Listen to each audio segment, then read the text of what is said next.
This week's article by Dr. Hyman talks about a cognitive phenomenon that happens in human brains, and it's called conformity. It's our inclination to agree and support the existing opinions of the majority.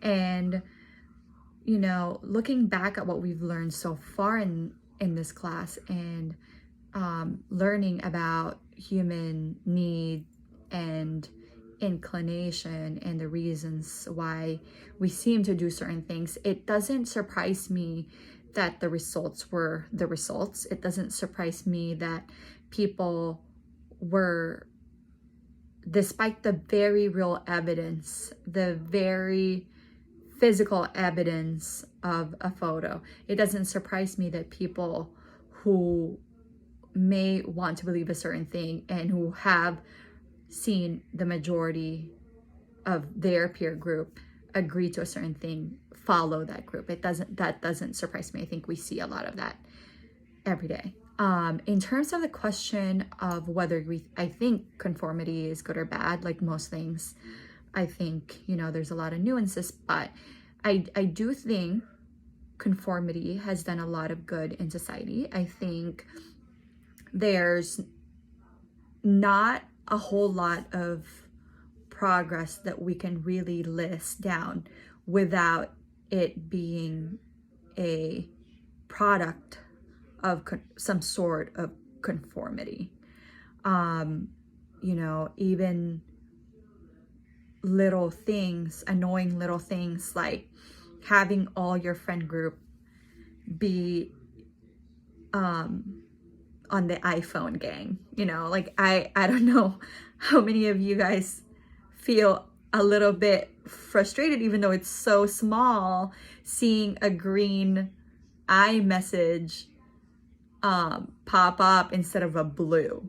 And, just the fluidity, just the ease of communicating with someone who has the same iPhone creates that efficiency that we want. And I think that's a small part of conformity. And, I think thinking about like huge issues, even that's happening today with climate change, etc. I think a lot of the messaging really appeals to that, the need for conformity, and, the use of celebrity endorsements, the use of fear, the just the messaging. I see a lot of it uses that need to conform. The interesting question to me is, how do we create a world or a system that has a healthy balance of conformity and non-conformity? And how do we sort of create a world that has a healthy exchange and debate? And I think it all really starts with the educational system. And I think there's a lot to be done in the educational system in terms of diversifying skills and talents. And we still, up to this day, have followed the traditional route of education.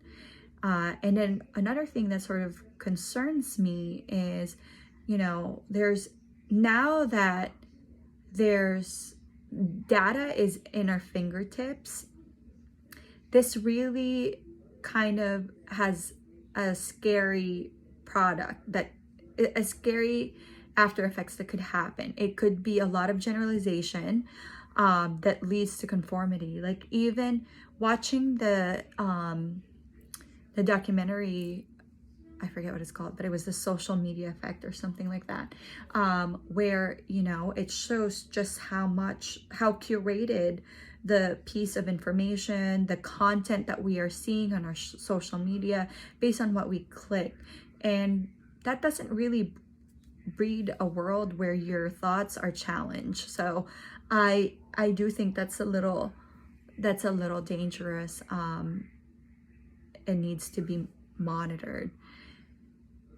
And what was interesting to me, it was sort of on the article, going back to the article, but it was interesting, but didn't wasn't talked about fully were the people who didn't conform, who went against the grain, but created that feeling of dissonance, that feeling of uncomfortability, having to go against the grain.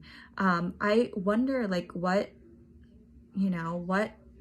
made those people really go with their gut and not go with the group, and what does it say about them? What does that mean? How do you